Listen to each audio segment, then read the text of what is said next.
아침 뉴스의 맥을 짚어드리는 시간 뉴스연구소, 오늘도 두 분의 연구위원 함께합니다. 경향신문의 박순봉 기자 그리고 김준일 시사평론가, 어서 오십시오. 안녕하세요. 예, 첫 뉴스 어디로 갈까요? 김정은 중국 전승절 참석. 제가 오프닝에서도 말씀을 드렸습니다만 북한의 김정은 국무위원장 다음 주 중국 전승절 행사 그 열병식에 참석을 하기로 했다고 발표가 났습니다. 네, 다음 달 3일, 9월 3일이거든요. 예. 다음 주 수요일입니다. 중국 베이징에서 전승절이 있거든요. 여기 참석을 할 거고요. 이 전승절이라는 건 간단히 말씀드리면은 각 나라마다 다른데 이제 전쟁에서 승리한 날을 전승절이라고 하고, 네.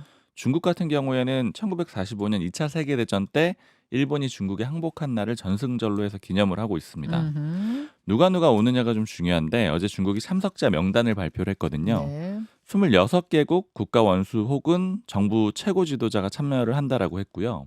이 발표를 할 때 이름 부른 순서가 있을 수밖에 없잖아요. 그렇죠. 첫 번째로 부른 게 푸틴 러시아 대통령이고, 그러니까 이 이름 부르는 순서가 일종의 중요도. 중요도나 뭐 아니면 우방 가까운 나라의 순서라고 볼 수 있는데, 네. 두 번째가 김정은 위원장이었습니다. 아, 러시아, 그다음 북한 이런 이렇게 순서였어요. 불렀던 거죠. 그리고 이외에도 뭐 베트남, 라오스, 인도네시아, 몽골, 파키스탄, 네팔, 이란 이런 쪽의 최고 지도자들이 참석을 하고요. 특히 우리나라에서는 우원식 국회의장이 참석을 합니다. 국가서열 2위 네. 우원식 국회의장이 참석하기로. 여러 가지 의미가 있을 수 있는데, 일단 첫 번째로는 김정은 위원장의 첫 다자 외교 무대라는 거예요. 네. 그러니까 기존에 뭐 시진핑 주석하고 1대1로 정상회담하고, 혹은 푸틴 대통령하고 1대1로 정상회담하고, 이렇게 정상회담을 한 적은 있었는데 여러 나라 지도자들이 모인, 정상들이 모인 그런 자리에 참석한 적은 없었거든요. 대부분의 이렇게 뭐 김정은이나 이런 시진핑이나 이런 류의 이 정상들은 n분의 1 회의에는 잘 안 가잖아요. 네.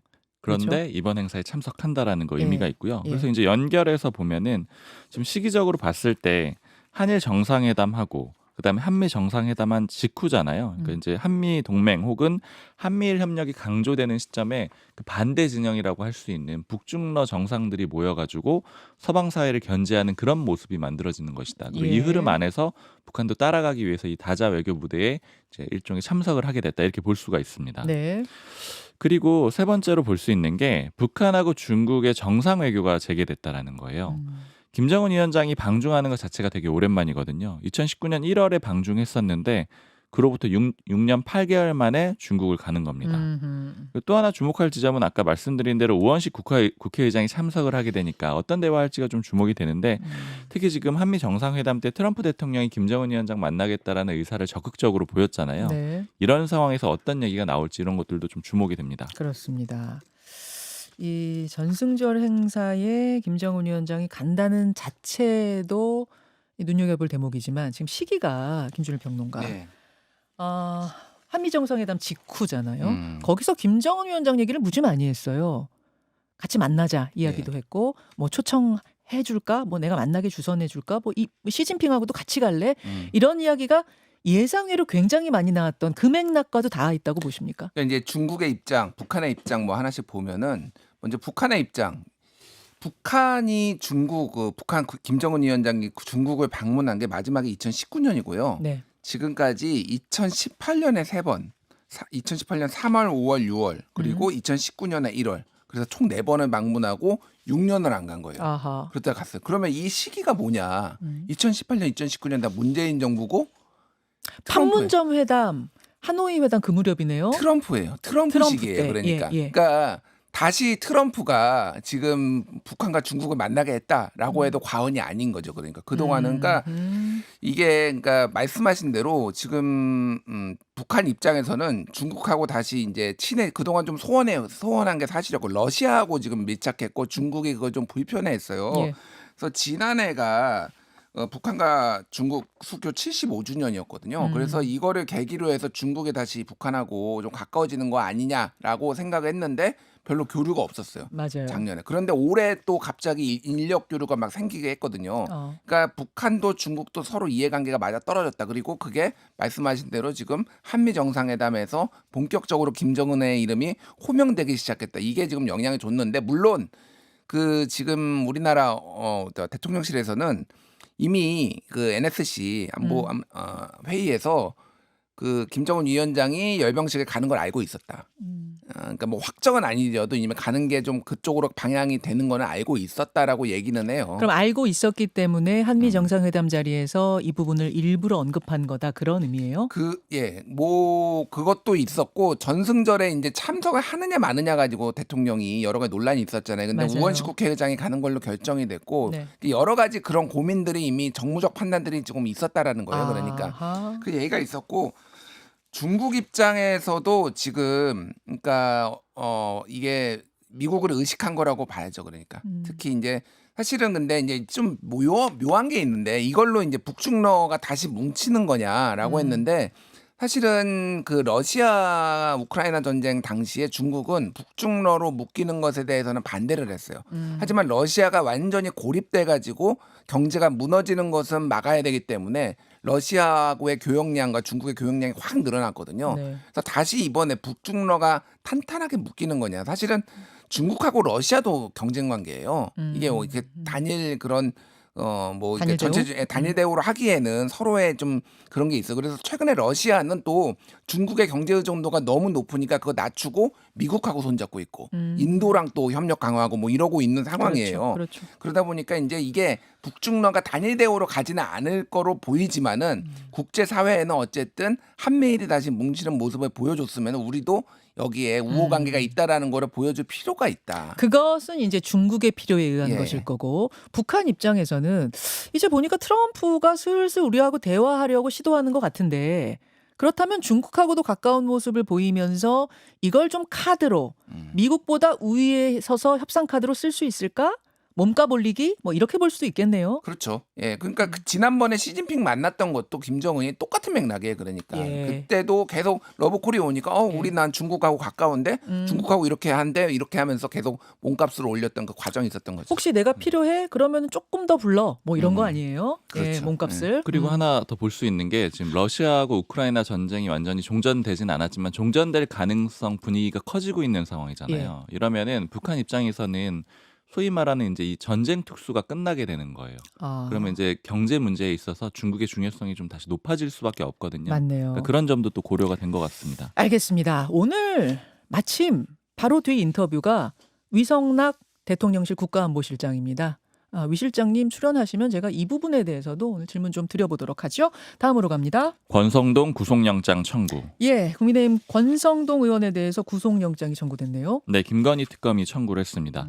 김건희 특검이 권 의원 조사한 게 그제였거든요. 그때 조사를 한 13시간 넘게 했습니다. 네. 그 다음 날인 어제 바로 구속영장을 청구를 한 겁니다. 예.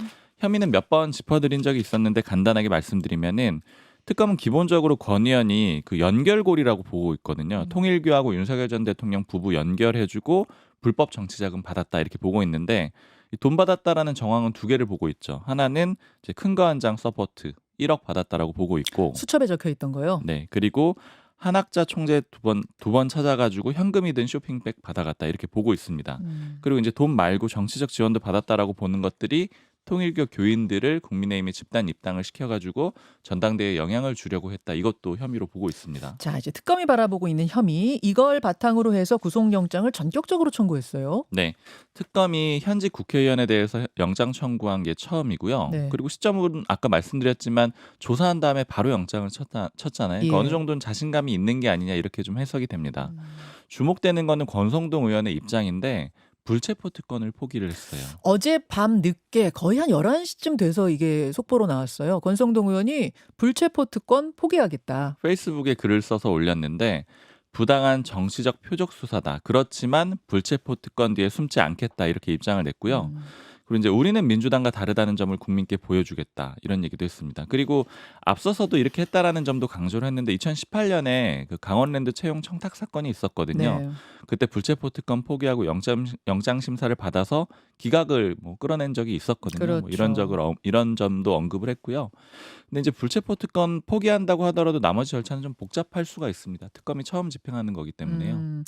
자, 권성동 의원 현역 의원으로는 처음으로 이제 이번 특검 과정에서 구속영장이 청구가 된 건데 지난 2018년 때처럼 영장이 기각될지 아니면 법원이 그 영장을 발부할지 어떻게 보세요? 일단 불체포 특권을 포기를 했다라고 하는 거는 좀 선언적인 거예요. 왜 그러냐면은 현역 국회의원은 이제 회기 중에는. 중에는 이제 체포되지 않는다라고 되어 있기 때문에 절차를 밟아야 돼요. 그렇죠. 그러니까 어쨌든 이제 특검에서 국회에 체포동의안에 대해서 이제 요청을 하면은 거기에서 그게 통과가 되면은 그러면 그때 이제 구속영장 청구서를 법원이 접수를 하는 거예요. 그래서 영장 실질심사 일정을 정하기고 그 전에 이제 체포동의안을 이제 특검에 보내면 이게 좀 복잡한데 쉽게 얘기를 하면은 그 동안은 검찰이 만약에 이거를 보내면은 검찰의 수사 지휘권을 가지고 있는 법무부가 대통령의 재가를 받아 이거를 다시 이제 국회에 보내는 이런 과정이 있었어요. 네, 네.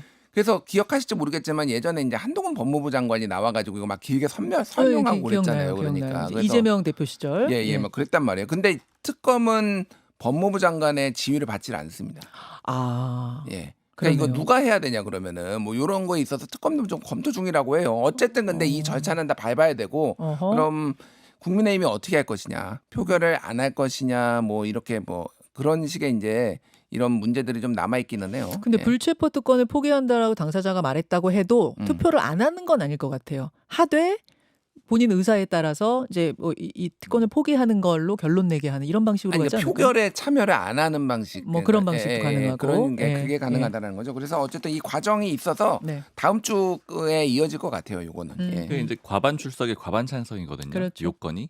그러니까 민주당이 사실은 만약에 그냥 통과시키겠다라고 하면 통과가 되는 상황이기도 그러네요. 합니다. 그러네요. 선언적인 의미도 있는 거예요, 그냥. 알겠습니다. 권성동 의원의 이제 구속영장 청구 이야기 외에도 지금 특검 관련된 이모저모 소식들은 매일 들어오고 있는데 또 어떤 게 있습니까? 어제 김건희 특검이 대대적인 압수수색을 또 진행을 했습니다. 네. 크게 세 사람을 대상으로 진행을 했는데 일단 첫 번째가 박성근 전 검사인데 이봉관 서희건설 회장의 맞사위예요. 음흠. 그리고 2022년 6월에 한덕수 전 총리의 비서실장으로 임명된 사람이거든요. 네. 지금 서희건설 관련된 의혹은 김건희 여사한테 그 아펠 목걸이 포함해가지고 장신구 3종 세트 한 1억 정도 되는데 이걸 선물했다라고 자수를 했잖아요. 그렇죠. 그럼 그 대신에 뭘 받았느냐? 특검이 봤을 때는 이 박 전 검사 인사를 청탁을 한 것이다 이렇게 보고 있거든요. 서희건설 회장의 맞사위. 네, 그래서 여기에 대한 압수수색을 어제 진행을 했고요. 그다음에 두 번째는 그 로봇계 사업자 서성빈 씨입니다. 그 뭐 바쉐론 시계인가 그거요. 네, 그 명품 시계 바쉐론 콘스탄틴 그 네. 5천만 원대 이 시계를 김건희 여사한테 선물한 인물인데 뭐 돈을 다 이제 통째로 선물했다기보다는 할인 받아가지고 3,500만 원에 사서 전달을 했다. 본인은 지금 선물이라는 걸 인정하지 않고 있는 거잖아요. 저희 맞습니다. 인터뷰도 했습니다만 내가 대신 사줬는데 지금 돈을 못 받았다. 뭐 대리구매라고 뭐 이렇게 주장을 하고 있는 달라고 상황이죠. 달라고 해도 안 줘가지고 여태 못 받았다. 억울하다. 뭐 이런 입장을 얘기했습니다만. 네, 이 선물한 시점이 2022년 9월인데 특검이 봤을 때는 그때 대통령 경호처랑 이 회사가 이 서성빈 씨의 회사가 한 1,870만 원 정도의 로봇계 경호 시범 사업 계약을 맺었거든요. 네. 그러니까 선물 주고 이거 대가로 사업 계약 맺었구나 이렇게 보고 있는 겁니다. 음. 그리고 세 번째가 좀 눈에 띄었는데 이배용 국가교육위원장이에요. 네. 여기 주거지 압수수색을 했는데 이 기금속 주고 자리를 받았다 이렇게 특검은 보고 있는데 이배용 국가교육위원장 주거지 압수수색. 갑자기 이 국가교육위원장 이배용 위원장은 어떻게 이게 툭 튀어나온 겁니까? 좀 특검에서 발표한 내용은 아니고 이제 MBC의 단독 보도를 보니까 예. 그 김건희 특검이 그 김건희 여사 일가를 압수수색하는 과정에서 금거북이 하나하고 편지를 찾았는데 일가 중에 누구 집에서요? 그거는 이제 명확하게 아직 안 그거 나왔습니다. 명확히 안 예. 나왔는데. 근데 이 금거북이의 편지를 보니까 윤석열 대통령 부부 앞으로 돼 있는 편지였다라는 거예요. 뭐그 내용도 아직 공개적으로 다 나와 있지는 않은데요. 그러니까 결국 이거 주고 이 국가교육위원장 자리 받은 게 아니냐 이렇게 특검은 의심하고 있는 겁니다. 잠깐만요. 이거는 특검이 발표한 건 아니고 보도입니다.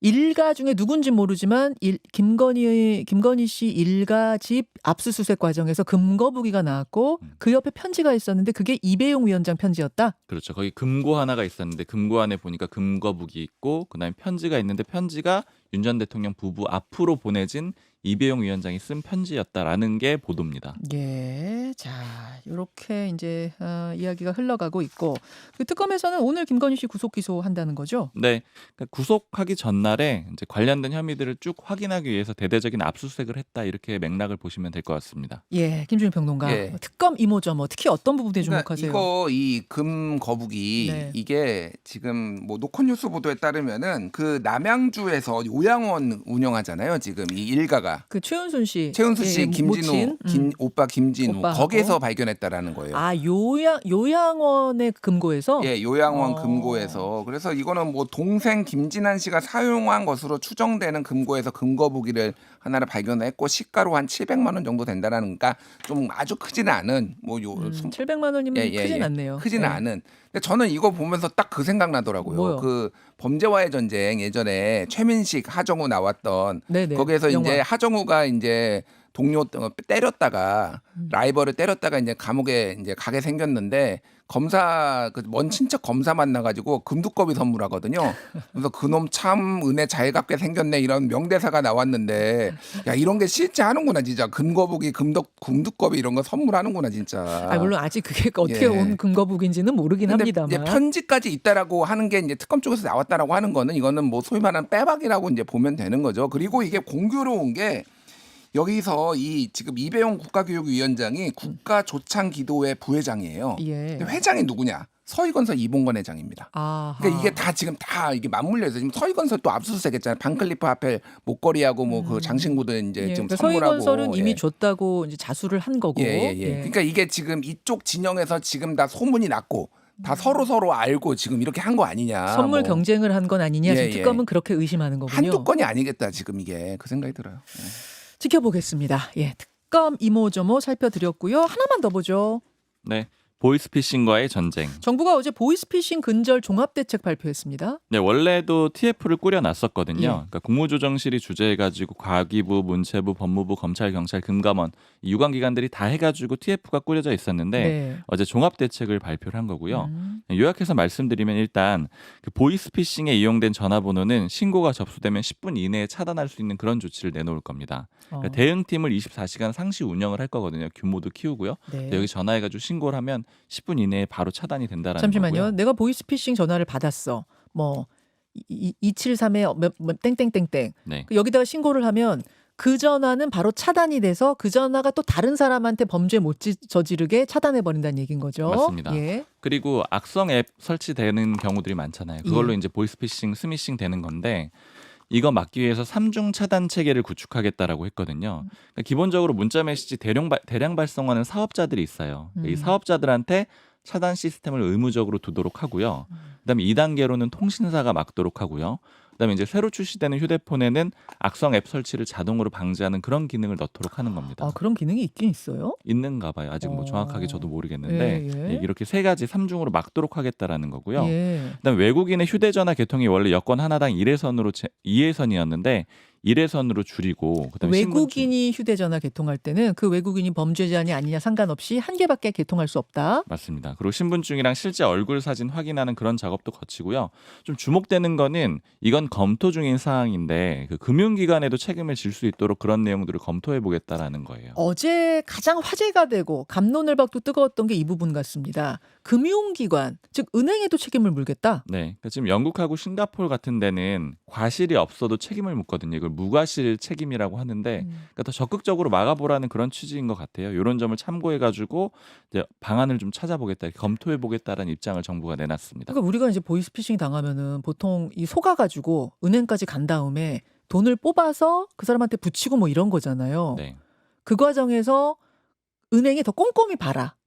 안 그러면 은행도 공동 책임을 물겠다. 지금 이런 거. 적극 행정이라고 봐야 될 것 같아요. 자, 이게 상식적으로 이게 뭐라 그럴까? 프로세스적으로 가능한 건지 어떤 건지는 저희가 다음 주에 요 담당자와 인터뷰를 지금 추진하고 있거든요. 좀 자세하게 보이스피싱 피해가 워낙 커서 자세하게 질문하는 시간 마련해 보겠습니다. 기대해 주십시오. 두 분 수고하셨습니다. 감사합니다. 김현정의 뉴스쇼는 시청자 여러분의 참여를 기다립니다. 구독과 좋아요, 댓글 잊지 않으셨죠? 알림 설정을 해두시면 평일 아침 7시 10분 실시간 라이브도 참여하실 수 있습니다.